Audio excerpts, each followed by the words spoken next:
कोटि नागरिकों का आभार व्यक्त करने के लिए उपस्थित हुआ हूं।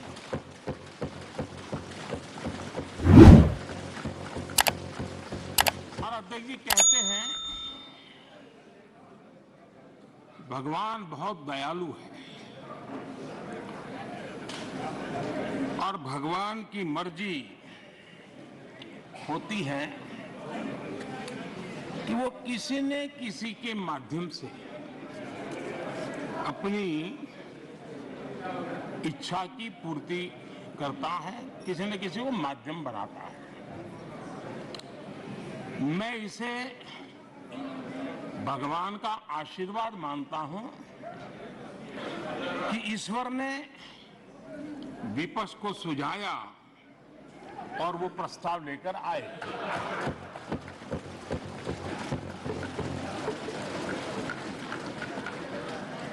दो 2018 में भी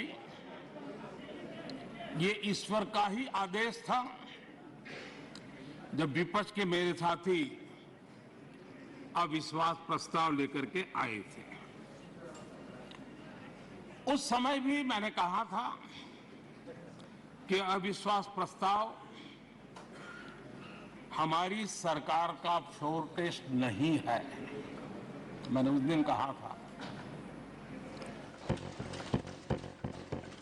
और हुआ भी वही।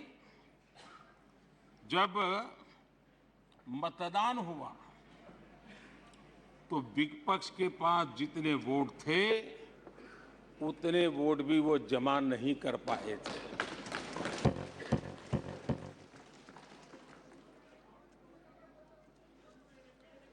और इतना ही नहीं, जब हम सब जनता के पास गए तो जनता ने भी पूरी ताकत के साथ इनके लिए नो कॉन्फिडेंस घोषित कर दिया। और चुनाव में एनडीए को भी ज्यादा सीटें मिली और भाजपा को भी ज्यादा सीटें मिली। यानी एक तरह से विपक्ष का अविश्वास प्रस्ताव हमारे लिए शुभ होता है।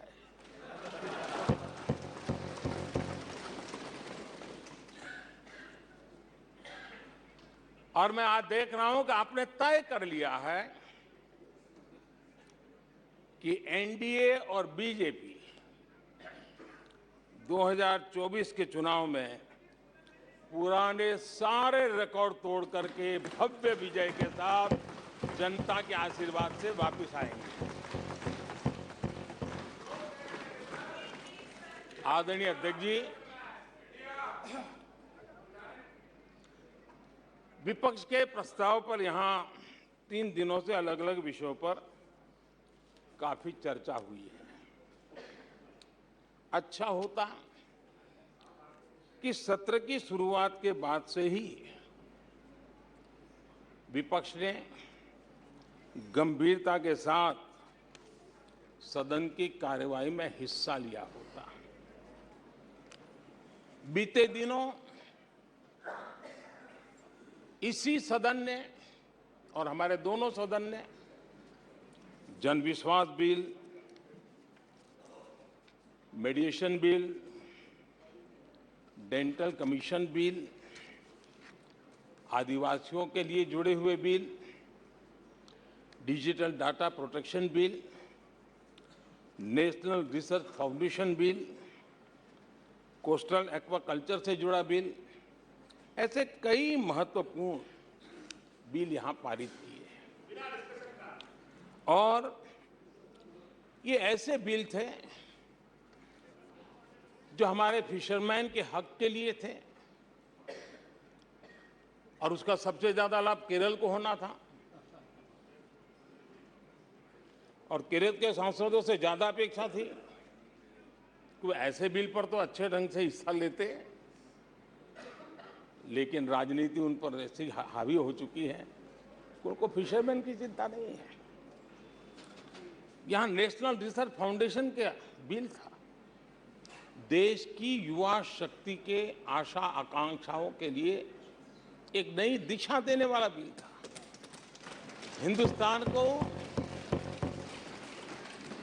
एक साइंस पावर के रूप में भारत कैसे उभरे, वैसी एक दीर्घदृष्टि के साथ सोचा गया था।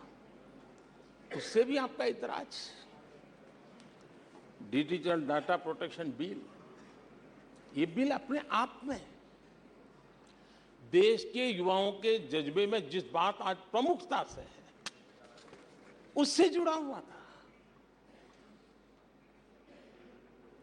आने वाला समय टेक्नोलॉजी ड्रिवन है। आज डाटा को एक प्रकार से सेकंड ऑयल के रूप में, सेकंड गोल्ड के रूप में माना जाता है। उस पर कितनी गंभीर चर्चा की जरूरत थी, लेकिन राजनीति आपके लिए प्राथमिकता थी। कई ऐसे बिल थे जो गांव के लिए, गरीब के लिए, दलित के लिए, पिछड़ों के लिए, आदिवासी के लिए, उनके कल्याण की चर्चा करने के लिए थे, उनके भविष्य के साथ जुड़े हुए थे। लेकिन इसमें इन्हें कोई रुचि नहीं है। देश की जनता ने जिस काम के लिए उनको यहां भेजा है, उस जनता का भी विश्वासघात किया गया है।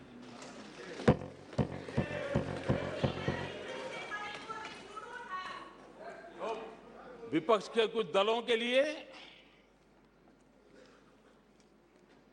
उनके आचरण से, उनके व्यवहार से उन्होंने सिद्ध कर दिया है कि देश से ज्यादा उनके लिए दल है, देश से बड़ा दल है, देश से पहले प्राथमिकता दल है।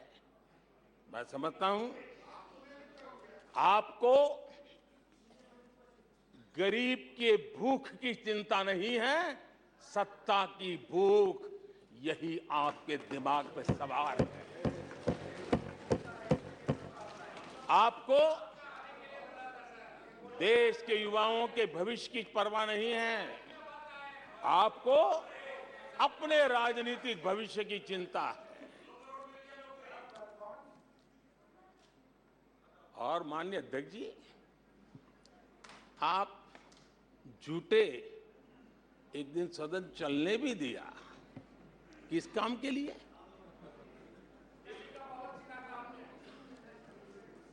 आप झूठे तो अविश्वास प्रस्ताव पर झूठे, और अपने कट्टर भ्रष्ट साथी उनकी शर्त पर मजबूर होकर के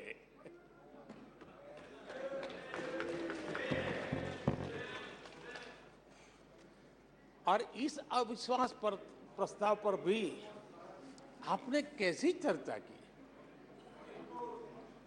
और तो मैं तो देख रहा हूं सोशल मीडिया में आपके दरबारी भी बहुत दुखी है। ये हाल है आपका।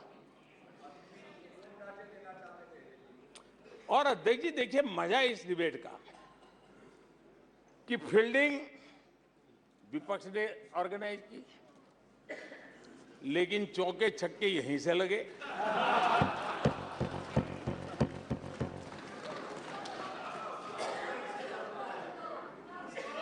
और विपक्ष नो कॉन्फिडेंस मोशन पे नो बॉल नो बॉल पर ही करता आगे चलता जा रहा है। इधर से सेंचुरी हो रही है, उधर से नो बॉल हो रहे हैं।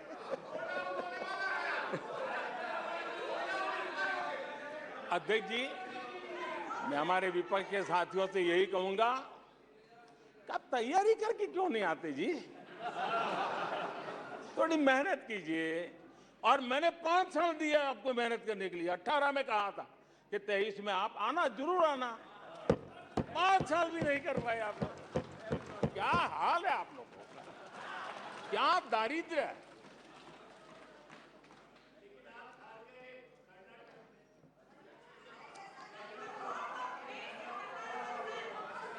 आदरणीय अध्यक्ष जी,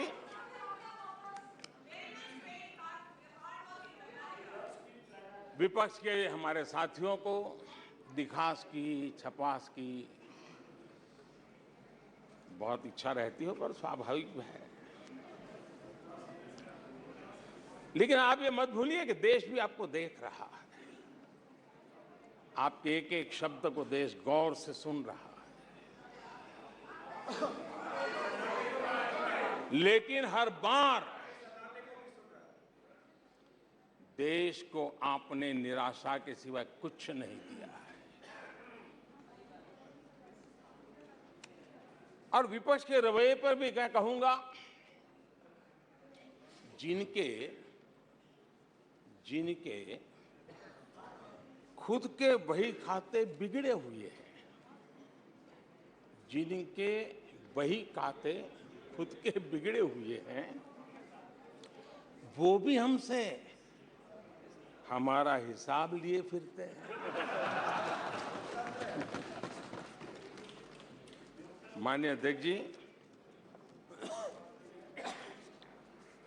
इस अविश्वास प्रस्ताव में कुछ चीजें तो ऐसी विचित्र नजर आई जो न पहले कभी सुना है, न देखा है, न कभी कल्पना की है। सबसे बड़े विपक्षी दल के नेता को बोलने की सूची में नाम ही नहीं था। और पिछले उदाहरण देखिए आप, 1999 में वाजपेयी सरकार के खिलाफ अविश्वास प्रस्ताव आया। शरद पवार साहब उस समय नेतृत्व कर रहे थे, उन्होंने डिबेट का नेतृत्व किया। 2003 में अटल जी की सरकार थी, सोनिया जी विपक्ष की नेता थी, उन्होंने लीड ली, उन्होंने विस्तार से अविश्वास प्रस्ताव रखा। 2018 में खड़गे जी थे विपक्ष के नेता, उन्होंने प्रोमिनेंटली विषय को आगे बढ़ाया। लेकिन इस बार अधीर बाबू को क्या हाल हो गया, उनकी पार्टी ने उन्हें बोलने का मौका नहीं दिया। ये तो कल अमित भाई ने बहुत जिम्मेवारी के साथ कहा कि भाई अच्छा नहीं लग रहा है, और आपकी उदारता थी कि उनका समय समाप्त हो गया था तो भी आपने उनको आज मौका दिया। लेकिन गुड़ का गोबर कैसे करना, उसमें ये माहिर है।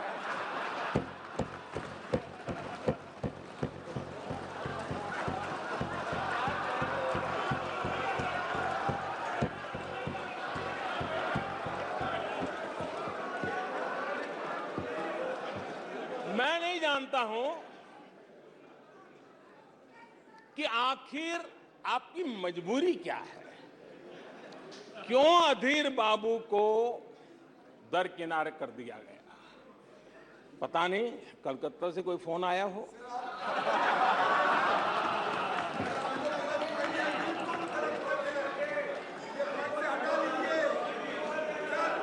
और कांग्रेस बार बार उनका अपमान करती है। कभी चुनावों के नाम पर उन्हें अस्थायी रूप से फ्लोर लीडर से हटा देते हैं। बिट्टू जी,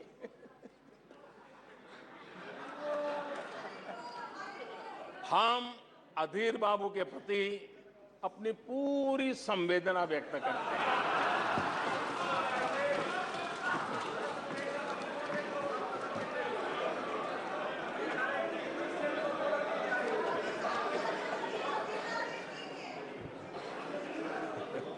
सूरज जी जरा जोर से हंस लीजिए।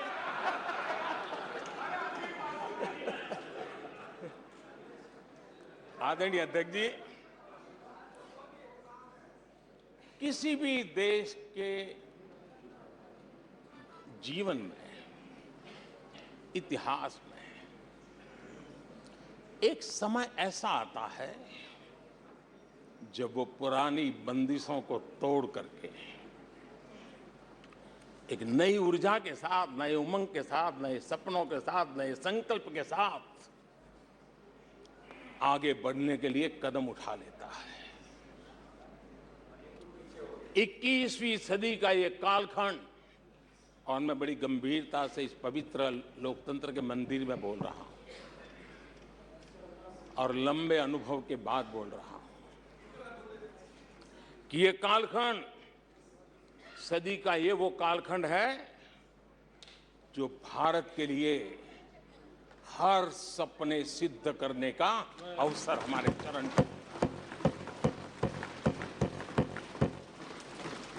और हम सब ऐसे टाइम पीरियड में हैं, चाहे हम हैं चाहे आप हैं, देश के कोटि कोटि जन है, ये टाइम पीरियड बहुत अहम है, बड़ा महत्वपूर्ण है बदलते हुए विश्व में। और मैं इन शब्दों को भी बड़े विश्वास से कहना चाहता हूं कि ये कालखंड जो घड़ेगा उसका प्रभाव इस देश पर आने वाले 1000 साल तक रहने वाला है। 140 करोड़ देशवासियों का पुरुषार्थ इस कालखंड में अपने पराक्रम से, अपने पुरुषार्थ से, अपनी शक्ति से, अपने सामर्थ्य से जो करेगा वो आने वाले 1000 साल की मजबूत नींव रखने वाला है। और इसलिए